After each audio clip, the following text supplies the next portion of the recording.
शुरू करते हैं ना। सर वो ग्रुप में डाउट्स डाले वो डाउट डाला है ग्रुप में।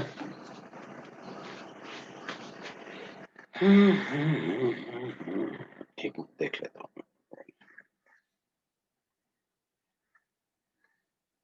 ठीक है भाई। एक तो इसमें है कौन सा 54 55। Which of the following solvent is aprotic.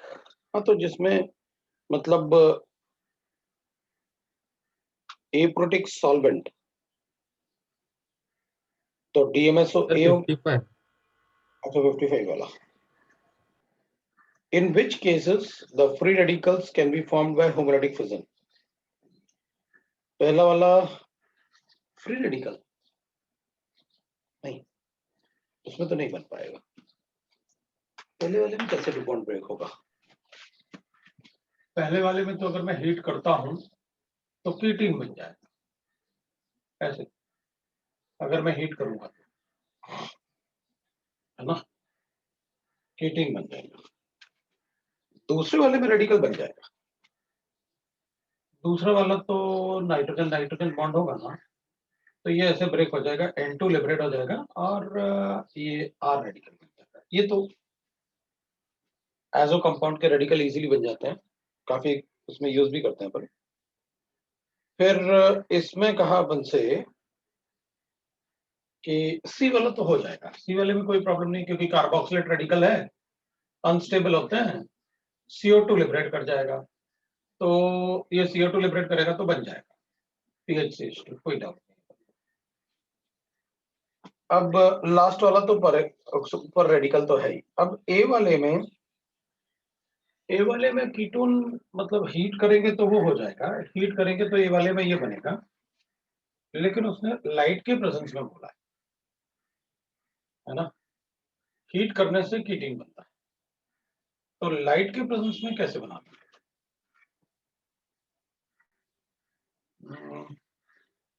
Light के प्रेजेंस में क्या बनाते हैं? ये तो अनस्टेबल होगा लेकिन रेडिकल, क्योंकि ये तो विट्राइल ग्रुप है ना, ये तो अनस्टेबल होगा radical. In which cases free radical can be formed by homolytic fission of bond. Homolytic fission of bond से इसमें तो नहीं बन पाएगा यार, क्योंकि रेडिकल अनस्टेबल भी बन रहा है ना, तो क्यों बनाएगा? तीन हो गया मेरा तो, बी सी और डी। चारों आंसर थे। ऑर्गेनिक केमिस्ट्री में कीटोन का कहीं रेडिकल मैकेनिज्म होता भी नहीं ऐसे, कीटोन का रेडिकल मैकेनिज्म।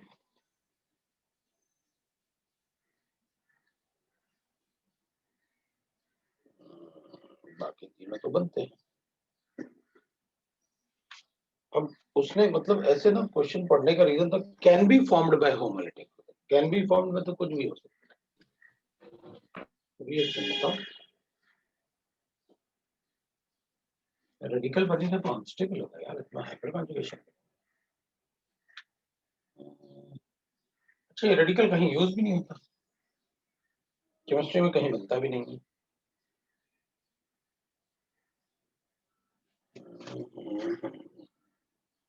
यार इसको ना तुम ना इसको नेक्स्ट क्लास में पूछ लेना मुझसे, है ना, कि अगर बनता है तो कैसे बन सकता है। बाकी अभी हाँ तक तो अपना यही है कि ए ऑप्शन नहीं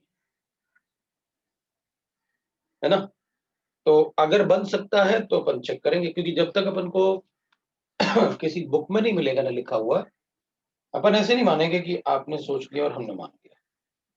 बुक में सभी कुछ होता है, तो अपन बुक से देख के बता दूंगा मैं। चलेगा ना? हाँ ठीक है।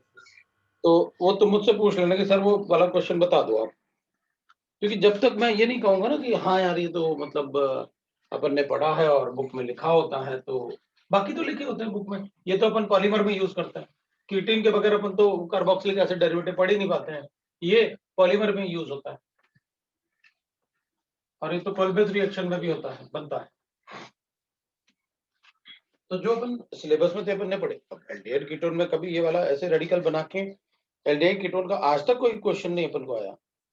अगर हो सकता है कि उसमें कहीं से लिखा हो तो अपन एक बार देख लेंगे, बता दूंगा। और कोई अच्छा एक और क्वेश्चन है उससे पहले। हाँ सर, उसके ऊपर भी। हाँ, which among the following statement are correct? Energy needed for homolytic fission of bond is less than that required for heterolytic fission of bond. तो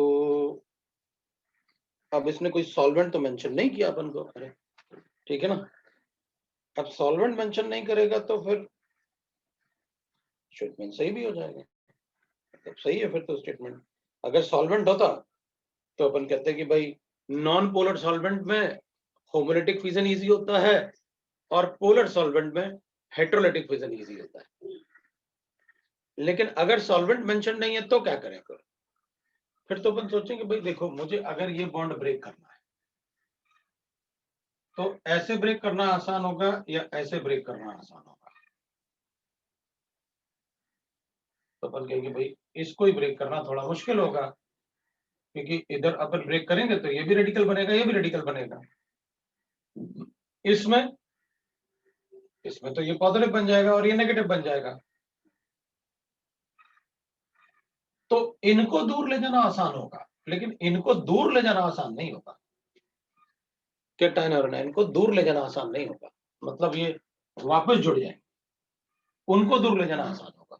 फुल फ्लेज चार्ज नहीं है ना। तो फिर भाई सॉल्वेंट होता तो ये सॉल्वेट हो जाते, लेकिन आपने सॉल्वेंट मेंशन किया ही नहीं। आपने तो सिर्फ कहा बताओ किसको ब्रेक करना आसान होगा, तो ब्रेक तो हो जाएगा लेकिन ये बन भी जाएंगे तो वापस ये, इसका मतलब ब्रेक का मतलब मुझे इन दोनों को दूर भी ले जाना है फिर। तो अगर सॉल्वेंट मेंशन नहीं है तो हेटेरोलिटिक फिजन मुश्किल है, और सॉल्वेंट मेंशन है तो फिर सॉल्वेंट के हिसाब से होमोलिटिक या हेटेरोलिटिक का इजीनेस बताएंगे।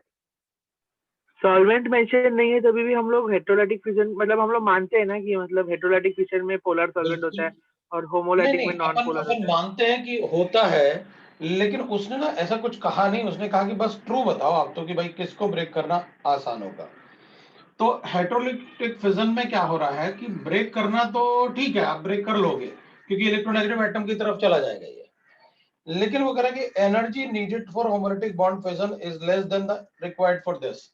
तो इसके लिए एनर्जी और इसके लिए एनर्जी नीडेड जो होगा, अगर सॉल्वेंट होता तो अपन को कोई प्रॉब्लम नहीं थी, उसके हिसाब से ब्रेक करते। लेकिन ब्रेक करने के बाद फिजन के बाद इनको दूर नहीं ले जा सकते आप, पॉजिटिव और नेगेटिव चार्जेस को, उसको ले जाना ज्यादा इजी होगा। तो वो इलेक्ट्रोस्टैटिक अट्रैक्शन से ये क्या होगा, ये जल्दी से फिर बन जाएगा, वो नहीं बनेगा जल्दी से, क्योंकि रेडिकल मैकेनिज्म में चार्ज नहीं होगा। तो हाँ प्रॉपर सिमेट्री आएगी तो फटाफट वो तब बनेगा। इसमें प्रॉपर सिमेट्री नहीं है, इसमें तो पॉजिटिव नेगेटिव है, सीधा रिएक्शन हो जाएगा फटाफट। ये सब आपने विदाउट सॉल्वेंट बताया ना कि सॉल्वेंट नहीं है, मतलब मेंशन ही नहीं किया। देखो रुको बिल्कुल साफ क्लियरली बात सुन लो मेरी। सॉल्वेंट मेंशन नहीं है, हेटेरोलाइटिक मुश्किल है। सॉल्वेंट मेंशन है तो फिर अपन बताएंगे कि पोलर सॉल्वेंट में हेटेरोलाइटिक और नॉन पोलर सॉल्वेंट में होमोलाइटिक। लेकिन कुछ भी मेंशन नहीं है तो हेटेरोलाइटिक मुश्किल होगा, क्योंकि चार्ज को ले जाना दूर मुश्किल होगा। सर हम लोग बिना सॉल्वेंट के भी कमेंट कर सकते हैं ना?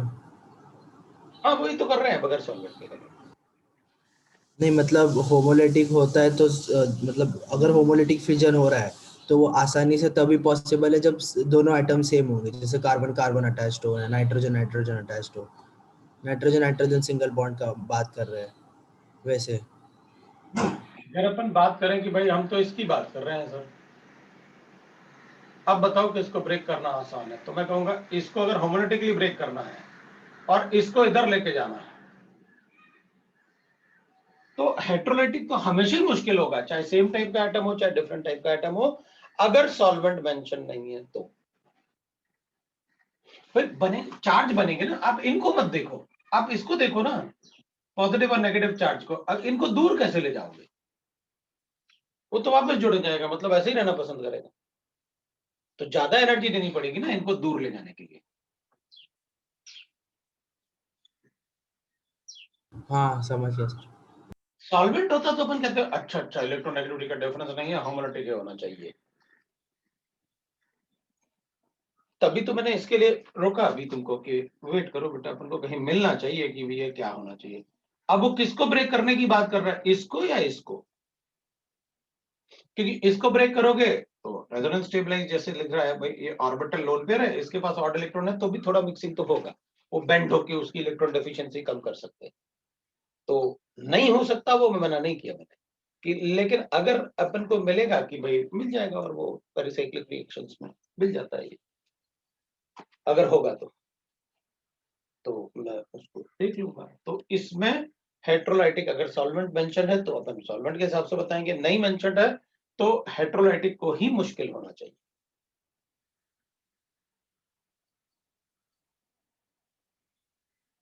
डन? अब बताओ और क्या था उसमें, होमोलिटिक बॉन्ड फिजन और और सी ऑप्शन। उसका बी ऑप्शन तो करेक्ट है। तो वो न्यूट्रल देता है, लेकिन ऑड इलेक्ट्रॉन होगा तो पैरामैग्नेटिक होगा। सर ये वाले में CH3 C डबल बॉन्ड और CH3 में अगर इसमें होता है तो यही वाला होना चाहिए ना, C डबल बॉन्डों के साथ, इसमें जो आप बोल रहे हैं रेजोनेंस स्टेबलाइज ये वाला ना? हाँ, अगर हाँ होगा तो हाँ, इसलिए तो मैंने मना किया, वेट करो, क्योंकि इसकी एनर्जी तो लेकिन कम है ना इससे, इसकी एनर्जी कम है ना इससे, इसलिए तो मैंने किया कि उसको वेट करो, अपन को सोचने दो, सोचने पे मतलब उसको फिर प्रॉपर अपन को आंसर भी तो मिले, है ना। फिर सी वाले में homolytic bond fission take place in non polar solvents,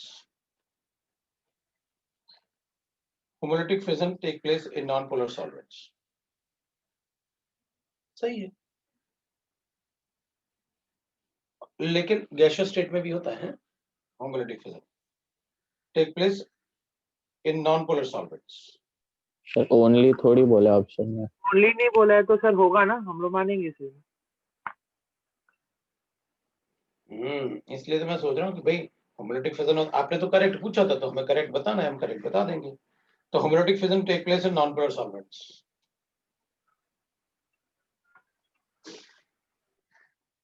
correct है, इसमें मुझे कोई डाउट नहीं। Cation anion are produced by the heterolytic bond fission, ये भी करेक्ट, ठीक है। ब्रो सी रॉन्ग दिया था। सी रॉन्ग दिया है, हाँ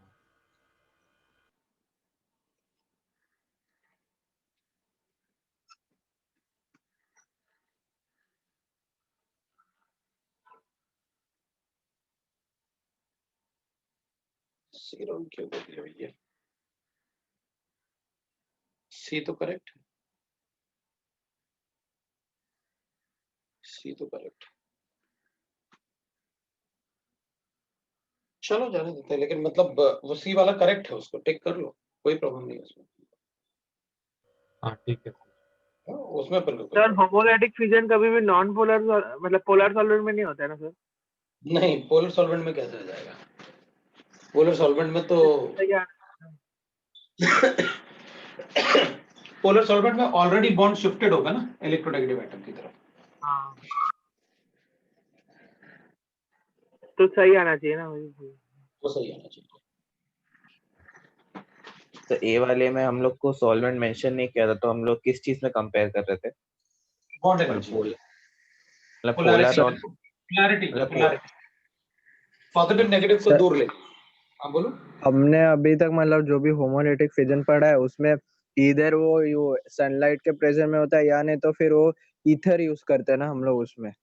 नॉन पोलर सॉल्वेंट, हाँ और ईथर, लेकिन एक्चुअली हम नॉन पोलर नहीं बोल सकते, वो वीकली पोलर है ना, नॉन पोलर नहीं, वो तो वीकली पोलर होता है ना वो थोड़ा, क्योंकि H2 लीनियर, अरे क्या वो लीनियर थोड़ी होता है, वो sp3 होता है ना ओके अराउंड, तो थोड़ा तो पोलैरिटी आएगा उसमें। हाँ तो अगर नॉन पोलर सॉल्वेंट है तो जैसे रेडिकल मैकेनिज्म है वो CCl4 में भी होते हैं, हाँ CCl4 नॉन पोलर है। तो हो जाएंगे ना नॉन पोलर में। हाँ भाई अब वही तो अपना झगड़ा था कि ओनली थोड़ी लिखा, हाँ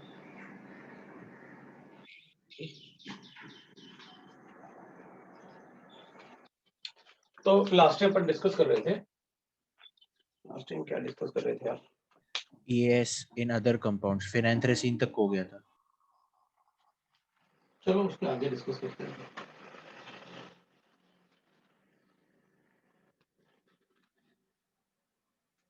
सर सिलेबस पे तो खाली बेंजीन के लिए है ना हमारे में ES, मतलब जो नहीं, लेकिन एक्सप्लिसिटली बाकी, मेंशन। हाँ, बाकी एरोमेटिक कंपाउंड में पूछ सकते हैं अपन से, अदर एरोमेटिक कंपाउंड्स में, है ना? ठीक है ना, बाकी एरोमेटिक कंपाउंड में अपन से पूछ सकते हैं। तो ES in other aromatic compound,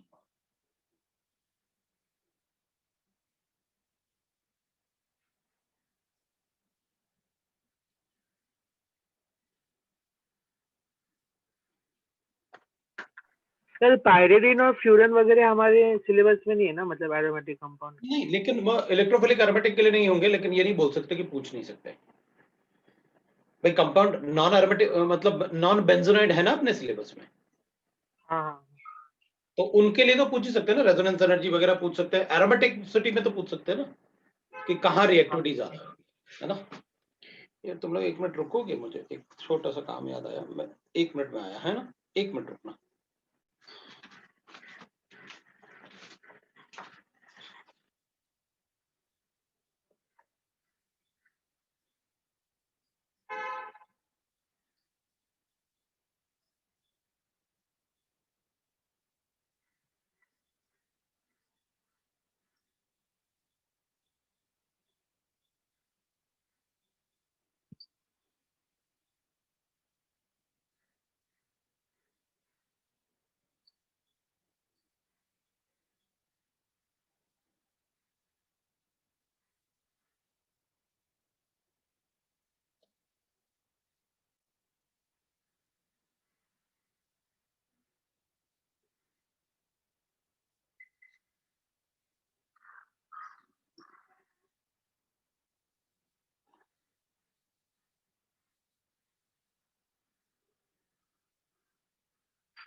कल सुबह ना क्लास थोड़ा जल्दी कर सकते हैं अपन, कल सुबह अपना क्लास।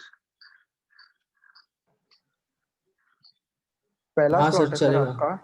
पहला क्लास है ना अपना, क्लास नहीं लगी है इतना जल्दी। कल सुबह है ना कल अपना टाइम क्लास? दिया नहीं था। क्लास नहीं है। टाइम टेबल में ट्यूसडे और थर्सडे को हमारा क्लास ही नहीं है दिखा रहा है। नहीं यार, ले लेकिन लो मेरा तो सर, हाँ ले लो सर। रुक जा, हाँ, रुक जा, ले रुक लो जा। चलेगा। अरे तो सर मैं आपको लेना है तो ले लो। 1 मिनट में ये तो देख लूं कि मैंने किसका टाइम टेबल देख लिया फिर कल। अगर तुम्हारा नहीं है, क्योंकि मैं सोच रहा हूँ कि अगर तुम्हारा क्लास होगा तो मैं फिर थोड़ा जल्दी शुरू कर लूंगा कल, क्योंकि मुझे ऐसे लगा कि तुम्हारा क्लास है।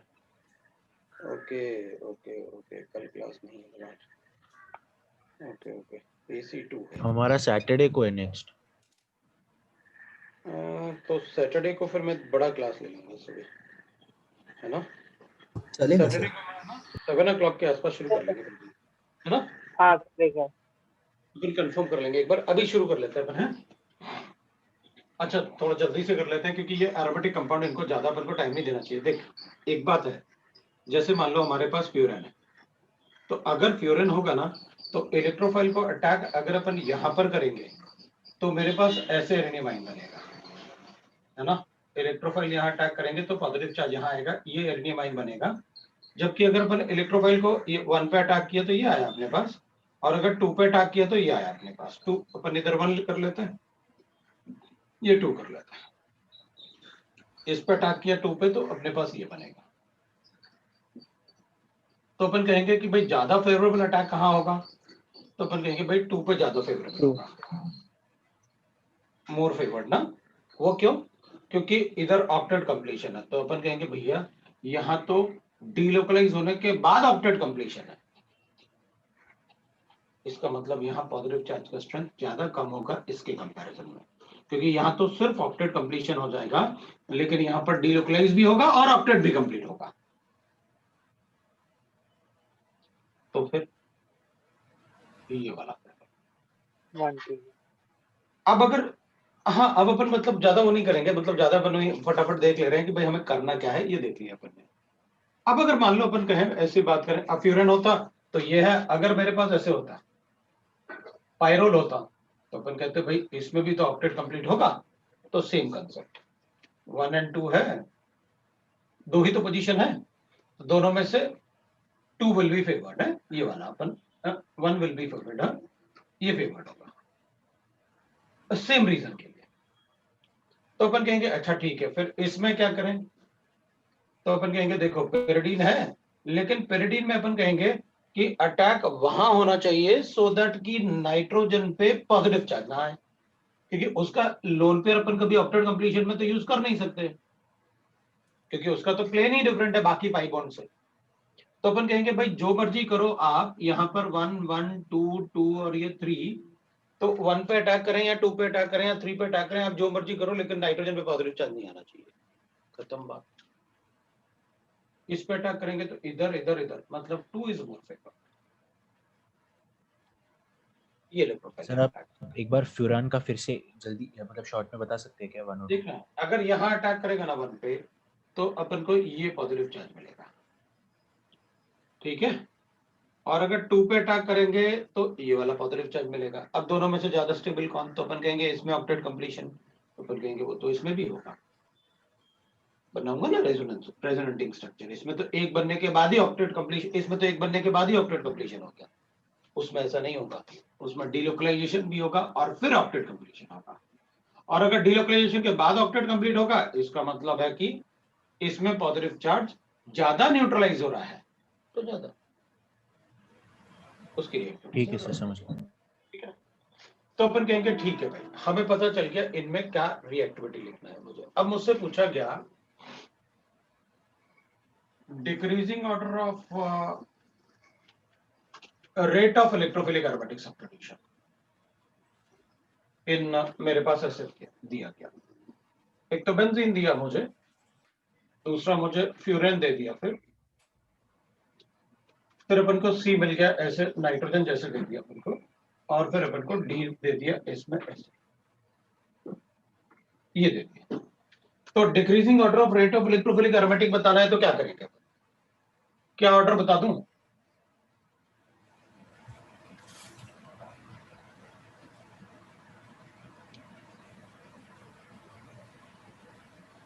तो अपन कहेंगे सबसे ज्यादा रिएक्टिव बी होगा, अपन कहेंगे सी वाला, उसमें भी अटैक करेगा तो, लेकिन पॉजिटिव चार्ज इसमें किस पे आएगा, नाइट्रोजन पे, और इसमें किस पे पॉजिटिव चार्ज आ रहा है, ऑक्टेट कंप्लीशन तो दोनों में, है ना। तो अपन कहेंगे ठीक है, वो तुम मिस कर गए क्योंकि पहले इसी पे ध्यान दिया ज्यादा, तुमने उस पर ध्यान नहीं दिया होगा, तो फिर बी होगा, क्योंकि उसमें भी दोनों में ऑक्टेट कंप्लीशन है, इसलिए उनका रेट ऑफ इलेक्ट्रोफिलिक एरोमेटिक ज्यादा होगा, क्योंकि उनका एर्नियमाइन ज्यादा स्टेबल है, ऑक्टेट कंप्लीशन है।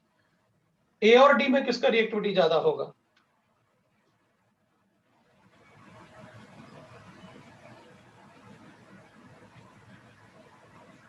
सर ए का ए का क्यों? ज्यादा होना चाहिए।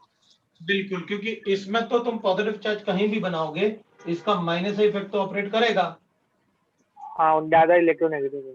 हाँ, लेकिन इसमें नहीं करेगा, तो अपन कहेंगे भाई ए की रिएक्टिविटी ज्यादा होगी, राइट ना, डी से। ये हो जाएगा। सर वो एक बार एक्सप्लेन कीजिए ना कि सी और बी की रिएक्टिविटी ए और डी से ज्यादा कैसे है। इन दोनों में जो एरेनियम आयन बनेंगे उनमें ऑक्टेट कंप्लीशन है। उसमें भी तो हम लोग हाइड्रोजन, अच्छा हाँ सॉरी समझा। समझ गए ना?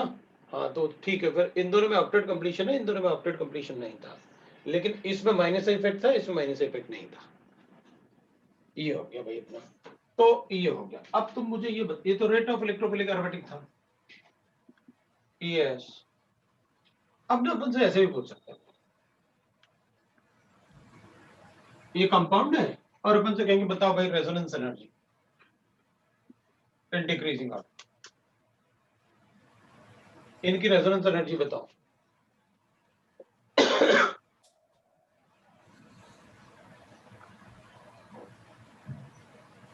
बेंजीन में ज्यादा पाई इलेक्ट्रॉन्स है, बेंजीन और उसमें पाइरिडीन में। उन दोनों का ज्यादा रहेगा, लेकिन उन दोनों में कंपेयर कैसे करेंगे। उसमें इलेक्ट्रोनेगेटिव एटम है ना, तो हाँ। इसमें बॉन्ड की शिफ्टिंग में थोड़ा तो प्रॉब्लम जाएगा नाइट्रोजन के पास। बाकी इधर सिमेट्री है, इधर ये अनसिमेट्रिकल है, नाइट्रोजन हेटेरो एटम है ना, थोड़ा हाँ। तो मुश्किल होगा। तो बेंजीन तो सिमेट्रिक है और सिमेट्री लीड्स टू स्टेबिलिटी। तो अपन कहेंगे ठीक है भाई, रेजोनेंस एनर्जी ज्यादा एक ही होगी डी से। अब बताओ।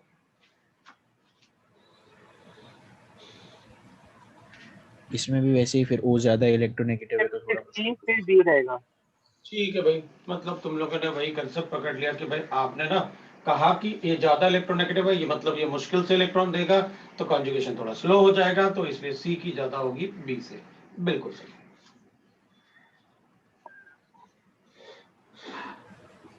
ठीक है। अब अपन कहेंगे बाकी अगर ऐसे होता कि भाई डिक्रीजिंग ऑर्डर, ये एक क्वेश्चन हो गया, ये दूसरा हो जाता है ऐसे कि इनमें अगर रिएक्टिविटी बताएंगे decreasing order for electrophilic aromatic substitution reaction, तो फिर क्या बताएंगे अपन?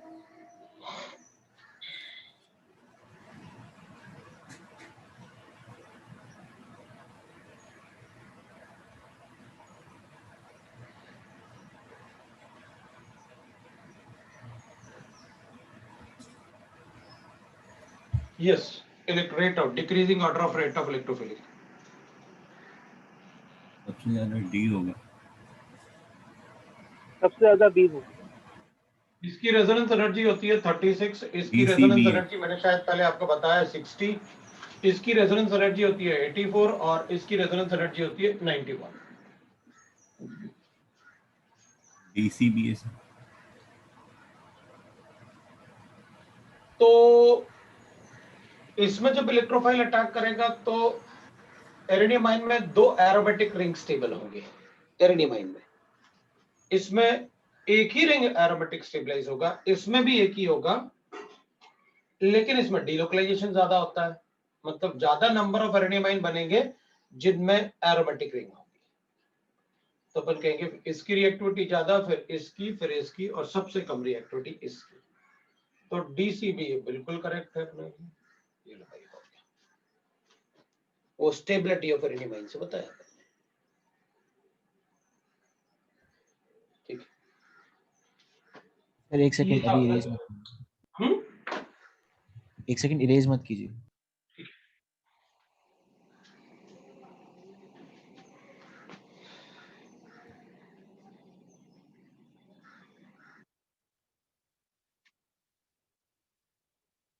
तो ये अदर एरोमेटिक कंपाउंड्स में अपन ने देख लिया। आपको कोई सब्स्टिट्यूटेड आता है तो अपने आप करने की कोशिश करना, कंसेप्ट तुम्हारे पास है, बस इतना ध्यान रखो, rate will be directly proportional to the stability of arenium ion, उसके हिसाब से अपने क्वेश्चन सॉल्व करना। मैं फ्री रेडिकल की बात करता हूँ, free radical substitution. Substitution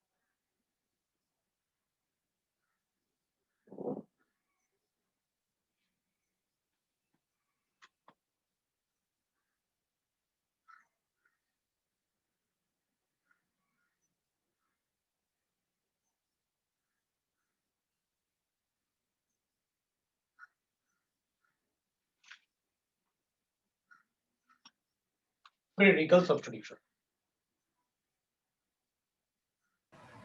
sir ये ऊपर वाले में हमने रेजोनेंस एनर्जी के लिए रीजन क्या बोला था? बेंजीन में सिमेट्रिक से बोला था क्या? Benzene is more symmetric than pyridine, उसका इसलिए रेजोनेंस बेंजीन। एनर्जी ज्यादा था ना? हाँ।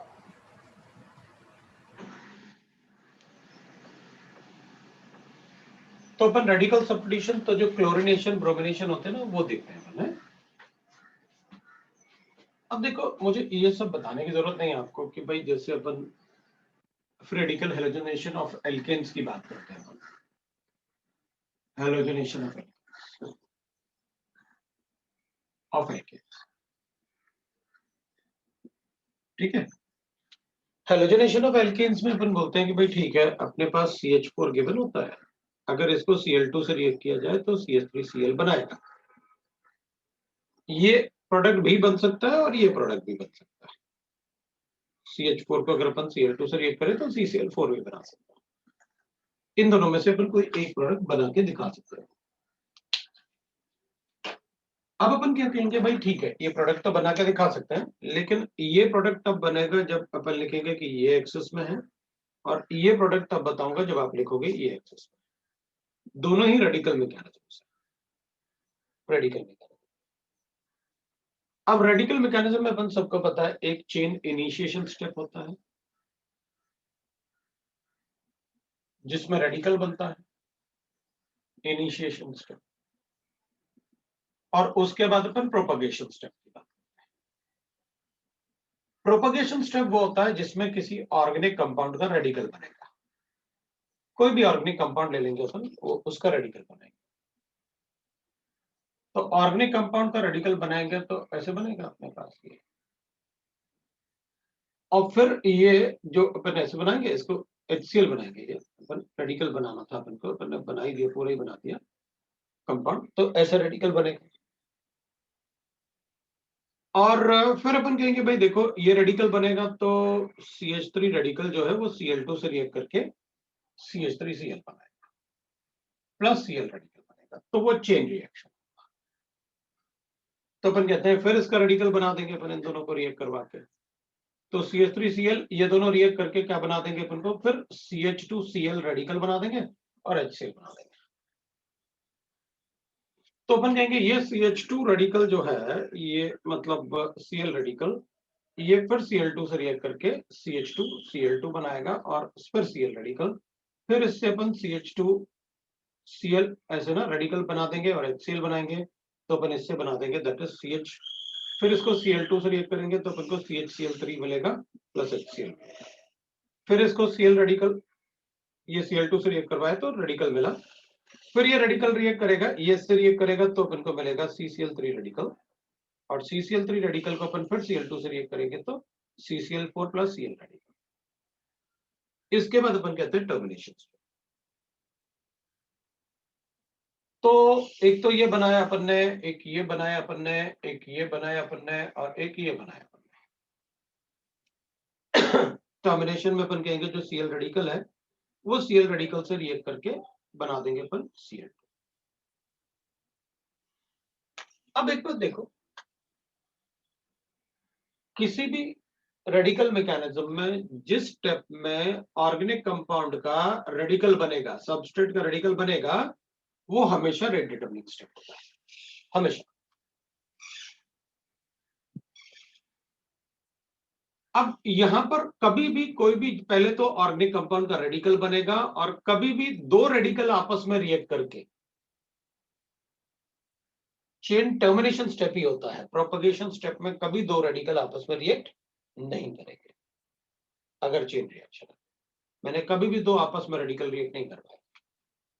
अगर दो आपस में रेडिकल रिएक्ट करेंगे, कोई भी रेडिकल, रेडिकल मैकेनिज्म में प्रोबेबिलिटी की बात करते हैं, तो अगर कोई अपन से कहेगा भाई इसमें ना इथेन बनेगा क्या product, one of the product, तो कहूंगा बनेगा। भाई मैं इस CH3 को दूसरे CH3 से रिएक्ट करने से रोक नहीं सकता। मतलब अगर कोई मुझसे कहेगा कि इथाइलिन, यहां पर ना इथीन क्लोराइड बनेगा क्या? तो कहूंगा बनेगा। इन दोनों को रिएक्ट करवा दो तो बनेगा। ये दोनों को रिएक्ट करवा के प्रोडक्ट बना लो। तो ऐसे कोई भी रेडिकल जो प्रोपगेशन स्टेप में प्रेजेंट है, उनमें से किसी भी दो रेडिकल को रिएक्ट करके आप ये बता सकते हो कि प्रोपगेशन स्टेप में वो कंपाउंड बन सकता है। तो अगर अपन से पूछा जाए कि भाई क्या ये बनना पॉसिबल है, क्या बन सकता है? बिल्कुल बन सकता है। फिर इस रिएक्शन में या तो अपन इसको प्रोडक्ट बता पाएंगे या फिर अपन इसको प्रोडक्ट बता पाएंगे। इनको और इनको प्रोडक्ट नहीं बता पाएंगे, क्योंकि आप रेडिकल में या तो ये एक्सेस में होगा तो ये बनेगा, या ये एक्सेस में होगा तो ये बनेगा। अपन ये नहीं कह सकते अच्छा दोनों का थोड़ा थोड़ा अमाउंट डालें, तो वो नहीं हो सकता। इसलिए अपन जनरली मोनो सब्स्टिट्यूशन की ही बात करते हैं मोस्टली। अब अगर अपने पास कोई ऐसे होता तो अपन कहते भाई देखो, इसमें अपन फिर प्रोबेबिलिटी की बात करने लगते कि भाई यहां पर भी CH बॉन्ड है, यहां पर भी CH बॉन्ड है, तो यहां से रेडिकल जल्दी बनेगा, लेकिन यहां से रेडिकल नहीं बनेगा, ये नहीं मना कर सकता, वो भी बनेगा। इसलिए अपन ने सिर्फ एग्जांपल अभी CH4 से लिया, उसकी बात करेंगे। सर आप अगर दोनों का मतलब CH4 और Ca रेडिकल का इक्वल अमाउंट डालेंगे तो फिर किसका मतलब क्या बनेगा सर? उसके लिए Equal वही amount बताएंगे, यही बताएंगे, यही बताएंगे। यही बताएंगे। बाकी आप नहीं बोल सकते।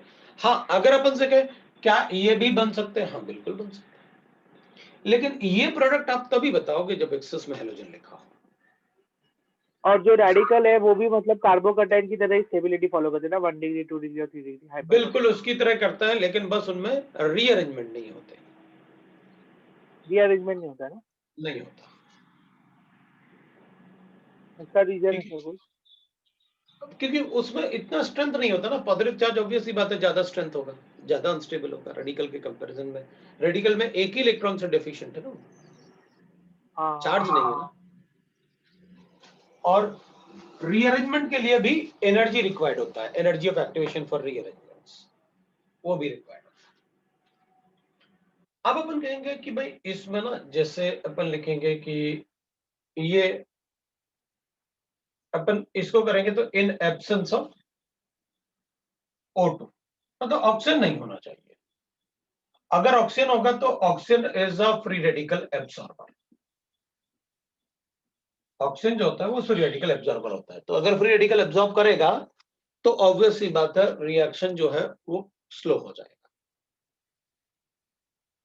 तो अगर अपन कहेंगे स्मॉल अमाउंट ऑफ O2, तो अपन कहेंगे थोड़ी देर के लिए O2 रिएक्ट करता रहेगा, फिर बाद में जो रेडिकल बनेगा तो इनिशियली रेट स्लो हो जाएगा क्योंकि O2 प्रेजेंट है।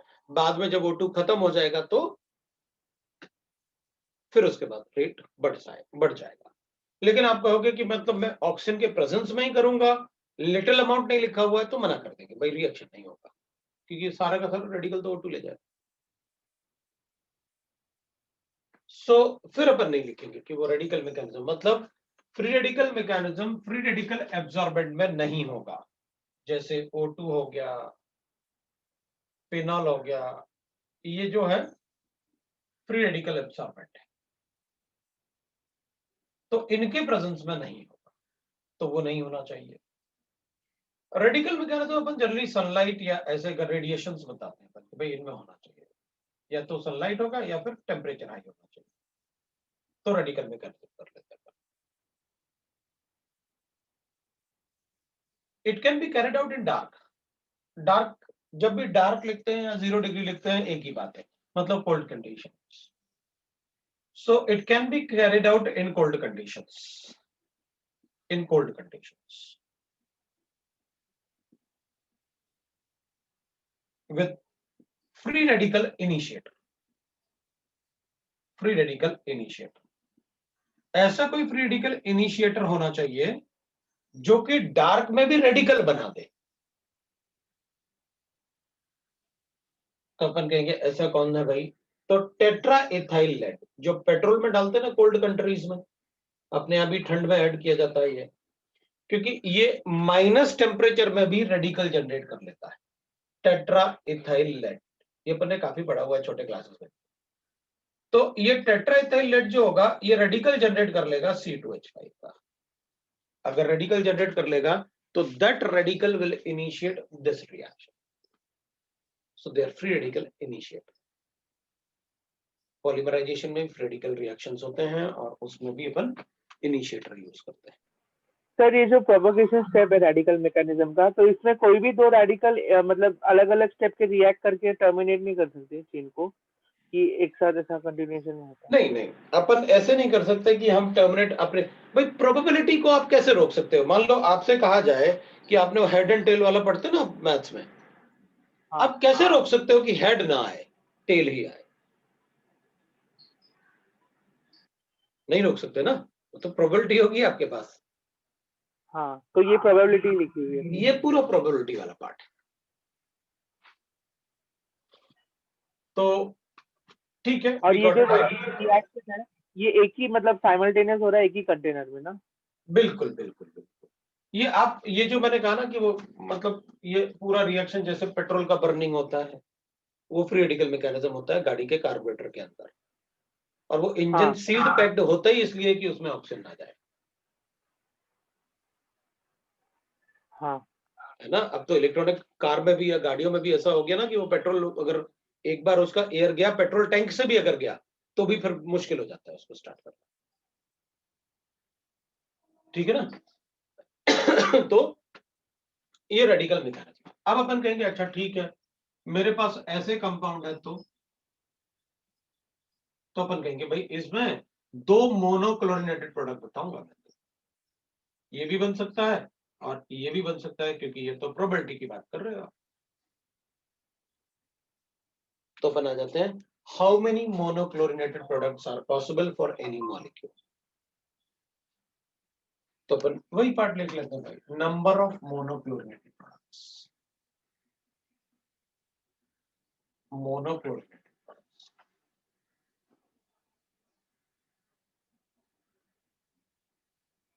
जब अपन से मोनोक्लोरिनेटेड प्रोडक्ट्स पूछेंगे तो उसमें अपन स्टीरियो केमिस्ट्री इन्वॉल्व नहीं करेंगे जब तक अपन से कहा ना जाए। ये रेडिकल मैकेनिज्म की जो चीजें मुझे बतानी थी वो मैंने आपको बता दी। अब अपन आते हैं नंबर ऑफ मोनोक्लोरिनेटेड प्रोडक्ट्स। सो मेरे पास जो भी कंपाउंड गिवन होगा मैं उस कंपाउंड के सभी, जिस पे हाइड्रोजन होगा जिस कार्बन के साथ, उस हाइड्रोजन को हटा के क्लोरीन लगा के डिफरेंट आईयूपैक नेम चेक कर लूंगा, तो इधर और इधर से आईयूपैक नेम सेम होगा और इधर से अलग होगा, मतलब दो हो गए मोनोक्लोरिनेटेड प्रोडक्ट्स। इसको ये लिख देता हूं। तो अगर मेरे पास ऐसे कोई कंपाउंड गिवन है तो उसके मोनोक्लोरिनेटेड प्रोडक्ट्स कितने होंगे, अपन ऐसे करते हैं। तो इसके नंबर ऑफ मोनोक्लोरिनेटेड प्रोडक्ट्स हो जाएंगे 1, उधर ही 1 लिख लेते हैं, इधर लिखो या इधर लिखो एक ही बात, 3 4, तो इसके 4 हो गए मोनोक्लोरिनेटेड प्रोडक्ट्स। इन दोनों में कहीं भी Cl लिखोगे आईयूपैक विल रिमेन सेम, तो अगर आईयूपैक सेम होगा तो नंबर ऑफ मोनोक्लोरिनेटेड प्रोडक्ट्स नहीं बताएंगे, ठीक है। तो फिर ठीक है, मेरे पास ऐसे कंपाउंड गिवन है, इसके नंबर ऑफ मोनोक्लोरिनेटेड प्रोडक्ट बता दो भाई, आप लोग बता दो कितने number of monochlorinated products, number of monochlorinated products.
ये है।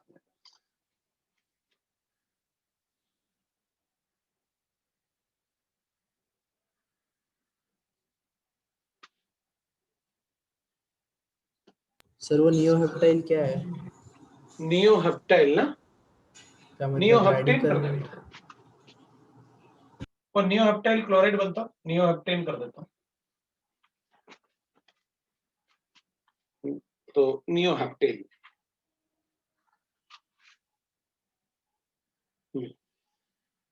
सर आइसोऑक्टेन का आप स्ट्रक्चर बता सकते आइसोप्टेन के 4 है क्या सर? आइसोप्टेन के 4,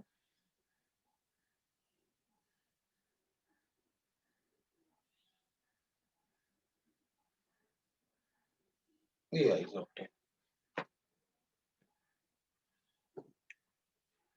वैसे यही एक एक्सेप्शन है, वरना आइसो में ऐसे होता है, ये आइसोप्रोपाइल, आइसोब्यूटाइल, आइसोपेंटाइल, आइसोहेक्साइल, आइसोहेप्टाइल, आइसोनोनाइल, लेकिन ऑक्टेन में ऐसा नहीं होता। आइसोऑक्टेन ही एक ऐसा, वो पेट्रोल में यूज होता ना आइसोऑक्टेन, तो उन्होंने इसको उसका नाम दिया आइसोऑक्टेन, C10 नंबर देते हैं जैसे।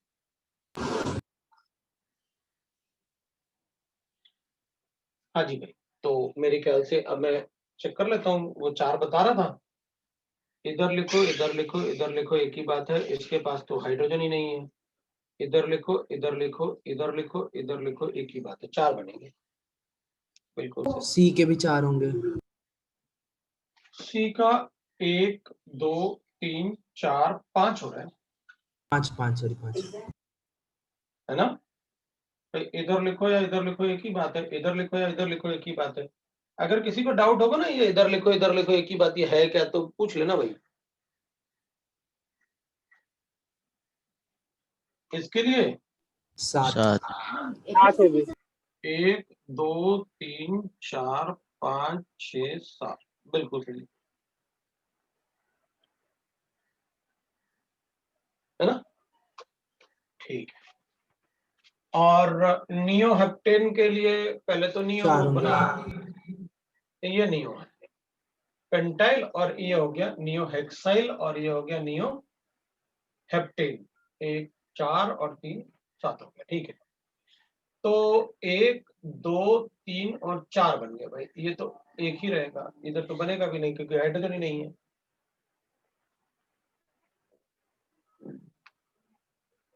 इथाइल बेंजीन में रेडिकल मैकेनिज्म जनरली नहीं होता है, जनरली है, तो इधर 1 और 1 2 बना देंगे बस।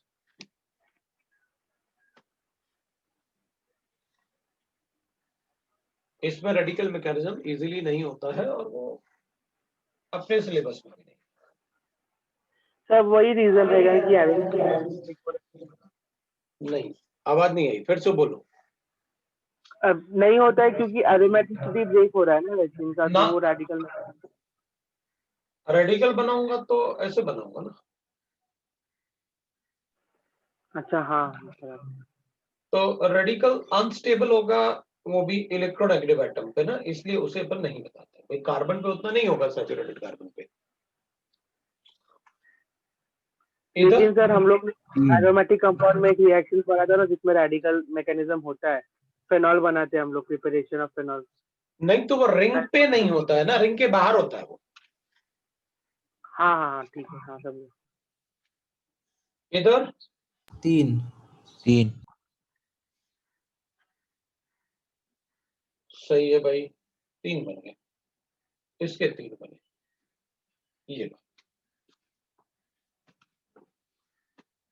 ये कंपाउंड है, तो अपन को मोनोक्लोरिनेटेड प्रोडक्ट्स पता चल गए।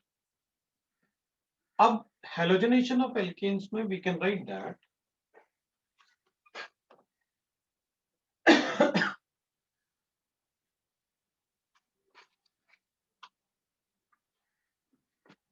अब अपन लिख सकते हैं जैसे अपने पास गिवन है ऐसे कि भाई एक क्वेश्चन लिखा कि मेरे पास ये कंपाउंड है और इसका क्लोरिनेशन किया इन प्रेजेंस ऑफ लाइट, तो मेरे पास प्रोडक्ट आया ऐसे, एक बार Cl इधर बनाया और एक बार Cl इधर बनाया। This is around 55% and this is around 45%. ये से लिख लिया मैंने।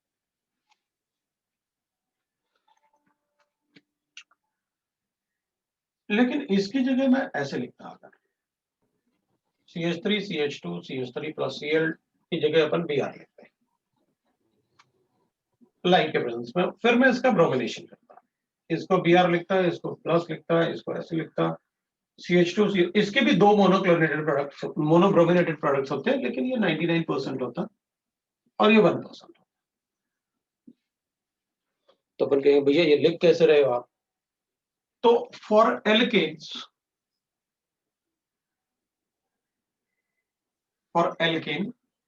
we use the reactivity and selectivity factor. Reactivity and selectivity factor. मतलब जो ज्यादा रिएक्टिव है वो सिलेक्टिव कम होगा और जो कम रिएक्टिव है वो सिलेक्टिव ज्यादा हो जाएगा।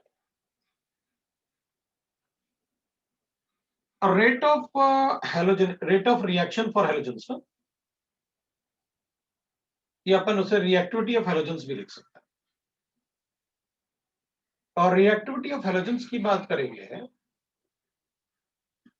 तो F2 greater than Cl2 greater than Br2 greater than I2 होता है, ये तो हमेशा यही रहता है। Fluorination is generally not preferred because की रिएक्टिविटी बहुत ज्यादा है और can be carried in inert solvent like pyridine या लिक्विड नाइट्रोजन, ये इनर्ट सॉल्वेंट होते हैं जनरली जो अपन यूज करते हैं ऑर्गेनिक केमिस्ट्री में। क्लोरिनेशन 27 डिग्री सेंटीग्रेड पे होता है और ब्रोमिनेशन 127 डिग्री सेंटीग्रेड पे होता है। तो क्लोरीन की रिएक्टिविटी ज्यादा है इसलिए वो रूम टेम्परेचर पे ही हो जाएगा। Iodination in presence of oxidising agent because HI formed, HI is formed, reason वही है जो अपन ने ES में लिखा था कि वो backward reaction will be more favoured than forward reaction.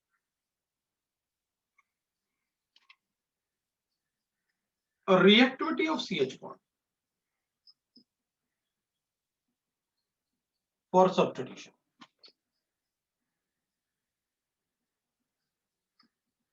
तो अपन लिखेंगे भाई CH बॉन्ड की रिएक्टिविटी 3 डिग्री CH बॉन्ड जो होगा वो ज्यादा रिएक्टिव होगा 2 डिग्री CH बॉन्ड से, वो ज्यादा रिएक्टिव होगा 1 डिग्री CH बॉन्ड से।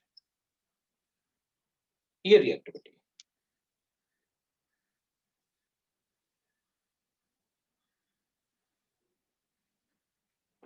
Reactivity of CH bond for substitution.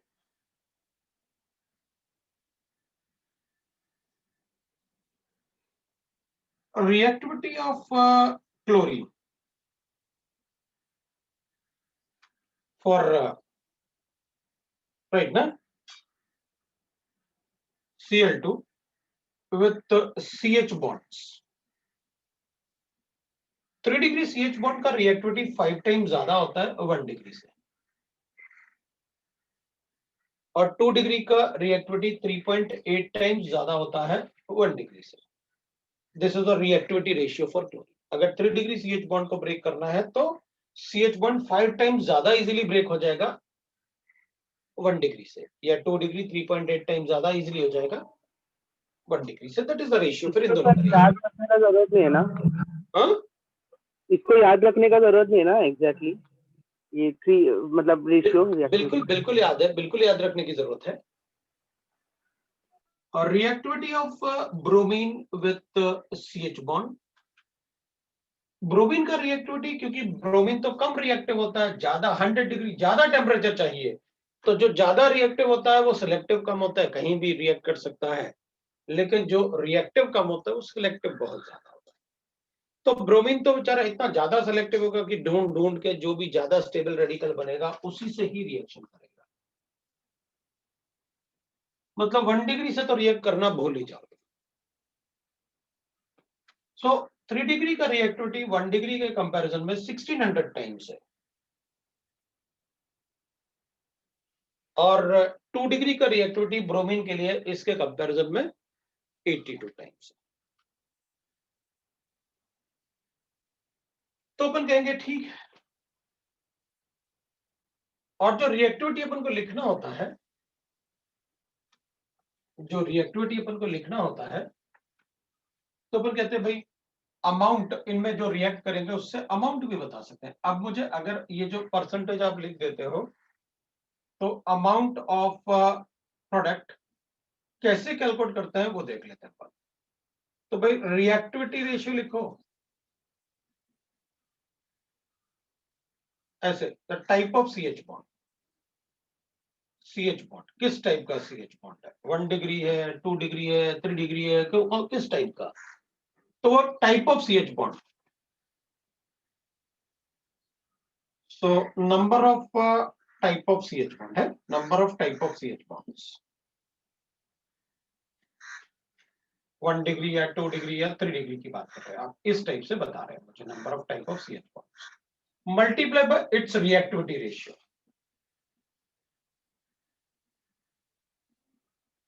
तो ये आप कैलकुलेट करोगे तो पता चल जाएगा अपन को कि कितना किसका अमाउंट है। अब अपन इसकी बात करते हैं। अपन को भाई ऐसा कोई स्कूल में तो लिखना नहीं, अपन सब मैच्योर्ड है, अपन फटाफट देख लेते हैं। भाई ये सारे के सारे 1 डिग्री थे और एक जैसे हैं, मतलब इधर 6 CH बॉन्ड है जो 1 डिग्री है, 6 CH बॉन्ड है जो 1 डिग्री है और उनका रिएक्टिविटी रेशियो क्लोरीन के लिए 1 होता है। तो मैंने इक्वल टू 6 बना लिया इसके लिए। इसकी बात करूंगा तो मैं कहूंगा भाई देखो इधर 2 CH बॉन्ड थे, इसको अपन A लिख लेते हैं और इसको अपन B लिख लेते हैं। तो B का अमाउंट तो मेरे पास आ गया, ये B है, और A हो जाएगा 2 CH बॉन्ड है ऐसे 2 डिग्री वाले 2 CH बॉन्ड, इसके पास 2 CH बॉन्ड है, एक इधर और एक इधर है। और 2 डिग्री का रिएक्टिविटी जो है वो 3.8 है, मतलब A जो है आपका वो 7.6 है। तो मैंने यहां पर ये लिखा था A कितना अमाउंट है 7.6 और टोटल अमाउंट कितना हो जाएगा 7.6 प्लस 6 मल्टीप्लाई बाय 100, तो मेरे पास 55% आ गया। और ये 45% इसलिए आया because this is 6 by 7.6 plus 6 into 100 किया मैंने, तो ये मेरे पास अराउंड 45% आ गया B का अमाउंट। मैंने ऐसे कैलकुलेट कर लिया। अब आप परसेंटेज देख लोगे तो उतना ही आएगा। अब अगर Br की बात करें तो ये तो होगा 6 CH बॉन्ड है और multiply by 1 it will be equal, तो इसको भी अपन A कर लेते हैं, इसको B कर लेते हैं। तो अपन कहेंगे इसमें जो B वाला आएगा वो 6 आएगा और A वाला जो होगा वो क्या होगा, that will B 2 degree CH bond 2 है, नंबर आपको 2 है और रिएक्टिविटी रेशियो 82 है, मतलब 164 आएगा मेरे पास। तो मैं इसका अमाउंट लिख लेता हूं, A का कितना आएगा 164 डिवाइडेड बाय 170, इसलिए मैंने इसको 99% लिखा था।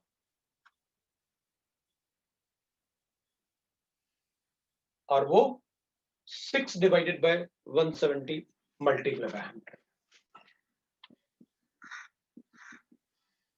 इसलिए मैंने उसको नियरली 1% लिखा।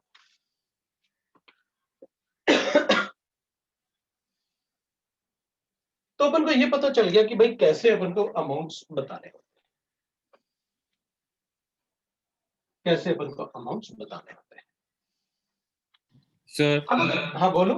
आप एक बार वो वापस बता सकते हैं, आपने वो क्या बताया था, वो ब्रोमीन इससे ज्यादा क्लोरीन से ज्यादा सिलेक्टिव होता है वो? भाई जिसकी रिएक्टिविटी कम, अब ब्रोमीन की रिएक्टिविटी तो बहुत कम है तो 127 पे होगा, ऐसे थोड़ी होगा, ये 27 का। तो जो रिएक्टिव कम होगा मतलब 127 पे रिएक्ट कर सकता है, तो अपन कहेंगे अच्छा Br2 की रिएक्टिविटी कम होती होगी, तभी टेम्परेचर ज्यादा चाहिए। तो अगर किसी की रिएक्टिविटी कम है तो फिर वो क्या करेगा, वो तो बेचारा मतलब सोचेगा कि जहां बॉन्ड इजीली ब्रेक होगा मैं तो वहीं जाके रिएक्ट करूंगा बस, क्योंकि रिएक्टिव कम है।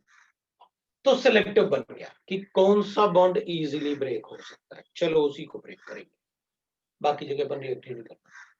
अच्छा ठीक है सीएल क्या, उसकी रिएक्टिविटी ज्यादा, जो सामने आया सबसे रिएक्ट कर गया, थोड़ा ही सिलेक्टिव, इसलिए तो इतना कम परसेंटेज का डिफरेंस है, इसमें बहुत ज्यादा है। तो वो बेचारा ढूंढ ढूंढ के 2 डिग्री ही ब्रेक करेगा, बाकी नहीं करेगा। समझ गए सर। सर ये जो रेशियो है अपने जो सर दिया अगर हुआ था हमें वो हेक्सेन या सब हेप्टेन जैसा कुछ दिया हो और हमें पूछा हो किसी का परसेंटेज किसी एक प्रोडक्ट का, तो ऐसे निकाल सकते हैं ना? उसी से निकाल, एल्केन के लिए एप्लीकेबल है यह रेशियो, बस आइगन के लिए है ना सर? बस हाँ ठीक है। किसी के लिए भी कैलकुलेट कर सकते हैं। अब जैसे ये कंपाउंड था तो इसमें तो 4 प्रोडक्ट बन जाएंगे भाई, अगर इसका क्लोरीनेशन किया जाए तो 4 प्रोडक्ट बनेंगे, अपन कहेंगे भाई ऐसे 4 प्रोडक्ट बन जाएंगे। एक ये बना लेते हैं, एक ये बना लेते हैं, एक ये बना लेते हैं, और एक ये बना लेते हैं।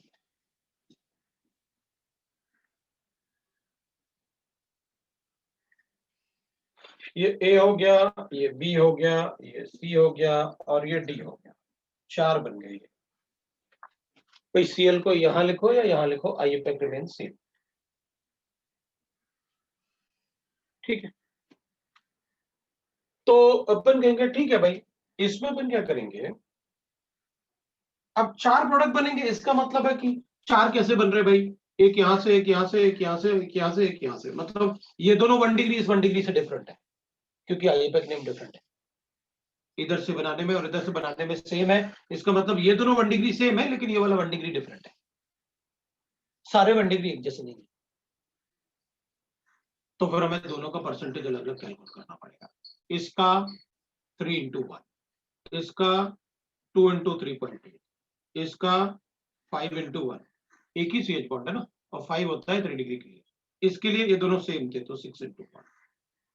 ये अपना A था, ये अपना B था, ये अपना C था, ये अपना D था, तो टोटल 21.6। तो अपन कहेंगे भाई परसेंटेज ऑफ ए कितना था, 3/21.6 multiply by 100। Percentage of B, वैसे अपन को मेजर माइनर पूछेंगे तो अपन बता ही देंगे। Percentage of B that will be कितना, 7.6 divided by 21.6 multiply by 100। Percentage of C, अब वो कैलकुलेट कर सकते हैं अपन, उनको कोई डाउट। सी का परसेंटेज ऑफ 5/21.6 मल्टीप्लाई बाय 100, और percentage of D will be equal to 6/21.6 multiplied by 100। तो मेजर प्रोडक्ट बी वाला, उसी का परसेंटेज सबसे ज्यादा है। अब बहुत सारे कंपाउंड में मतलब ऐसा हो सकता है कि बहुत सारे प्रोडक्ट बन सकते हैं, तो अपन बता सकते हैं कि किसका अमाउंट कितना है और किसका सबसे ज्यादा कौन, फिर कौन, फिर कौन, और फिर सबसे कम किसका अमाउंट होगा। तो उस टाइप से अपन प्रोडक्ट्स बता सकते सर हैं। अब क्वेश्चन ऐसा आएगा क्या, मतलब कि प्रोडक्ट का परसेंटेज एग्जैक्ट बताओ? हाँ हाँ, एल्केन्स में तो ये तो सब मजाक में थोड़ी बता रहा हूँ, इतना पढ़ाने का रीजन ही यही है कि भैया, और बार बार बोलने का रीजन ये है कि एल्केन एल्केन एल्केन में इसी से ही बताना है।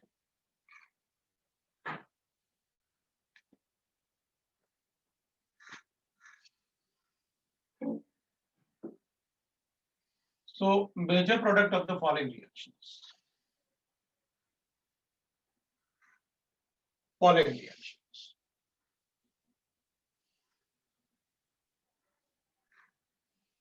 मेरे पास ऐसे कितना,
ब्रोमीन में तो अपन को पता है कि अगर 3 डिग्री गिवन है या 2 डिग्री गिवन है, उन्हीं का परसेंटेज सबसे ज्यादा।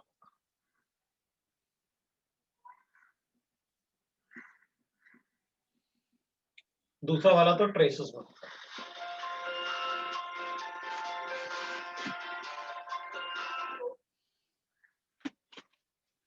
दूसरा वाला अपने पास ट्रेसेस में होता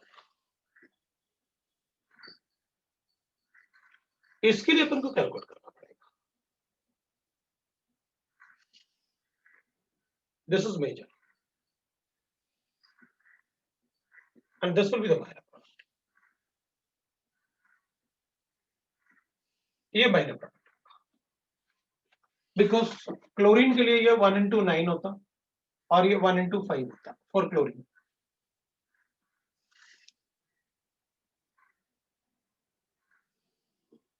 ठीक है,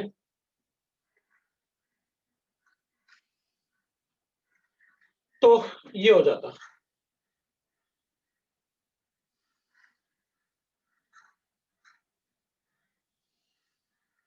इसके लिए क्लोरीन के लिए इधर तो अपन को पता है ब्रोमीन से ही बनेगा, ब्रोमीन में कोई डाउट नहीं। इधर 3 है, इधर 7.6 है, इधर 7.6 है, इधर 5 होता और इधर 6 होता। तो ये A है, ये B है, ये C है, ये D है और ये E है। तो अपन कहेंगे भाई इस केस में ना सबसे ज्यादा क्या होता है, C equal to B greater than E greater than D greater than A, ये होता है। और अगर C और B में भी डिसाइड करना है तो फिर अपन B को थोड़ा ज्यादा बता देते हैं और क्या। तो मैं ऐसे B को थोड़ा ज्यादा क्यों बताया, क्योंकि अगर रेडिकल बनाऊंगा तो इसमें 5 हाइड्रोजन का हाइपर कॉन्जुगेशन है, अगर इधर बनाऊंगा तो 3 हाइड्रोजन का हाइपर कॉन्जुगेशन है। तो मैं अगर ये नंबर सेम आए तो हाइपर कॉन्जुगेशन चेक कर लेंगे, अगर नंबर सेम आए तो। अब इसमें Br में तो कोई है ही नहीं कंपैरिजन में। इधर Cl में लिखेंगे तो इधर 3 आएगा Cl के लिए, इधर 5:1 आएगा और इधर वाला 10:1 आएगा। तो इसको A बना लेते हैं, इसको B बना लेते हैं, इसको C बना लेते हैं, तो C का मान जाता है। लो भाई अपना, इसमें तो कोई कंपैरिजन ही नहीं है कि 3 डिग्री से कंपाउंड में ही लिखना सिखाया मैंने कि भाई कंपाउंड में ही कैसे लिखते हैं। ठीक है,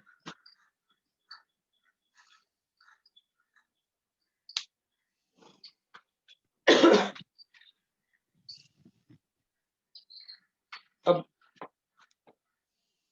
आज के क्लास में यही रोक रहा हूँ, नेक्स्ट टाइम मैं कॉम्पनसेट कर दूंगा उसको सैटरडे। बट एल्केन्स का ये खत्म हो गया, आप लोग शीट से थोड़ा सॉल्व करना शुरू कर सकते हो, इलेक्ट्रोफिलिक एरोमेटिक सब्स्टिट्यूशन और रेडिकल सब्स्टिट्यूशन। ठीक है, वो मैं सर आप Saturday- ORM की शीट का थ्योरी वाले पार्ट का भी PDF भेज दीजिए ना। भेजा नहीं है? नहीं, वो उसमें केवल एक्सरसाइज है। ठीक है, मैं भेज देता हूँ। ओके, थैंक यू भेज दूंगा, ठीक है। सर आगे वो तो यही, बोलो बोलो। ग्रुप 16 का सर, हाँ उसका अभी मैं भेज देता हूँ, वीडियोस भेज है ना दूंगा। सर आपने? हाँ हाँ वीडियोस भेज दूंगा।